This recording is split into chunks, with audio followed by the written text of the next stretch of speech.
Hello.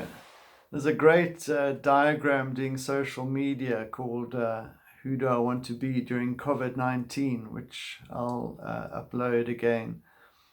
And what I like about it is not necessarily all the detail, but the fact that it highlights that there are different zones that we can move through. It talks about fear, learning, growth, and action. You might like to come up with different names and perhaps add some different content to those. But recognizing that from day to day and even during the day, you might move through different stages. And it's so helpful to be aware of those and conscious of what's happening within us during this time of huge change and stress. So let me pick up on one or two things particularly which caught my attention. The first was being able to give up what I can't control.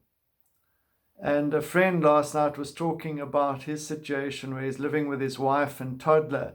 And he said, I looked around the house and everywhere there was encrusted food, every surface, every bit of furniture. And I just thought, gee, that's amazing. And he said, I've had to let go of control. I can't, the expectation of the house being clean and tidy, that's not realistic for now. I had to have a good chuckle at that. And so what is it that you need to let go of control? It might be expectations of yourself, of others. And as we hold on to those expectations, we just put more and more stress onto ourselves and onto others.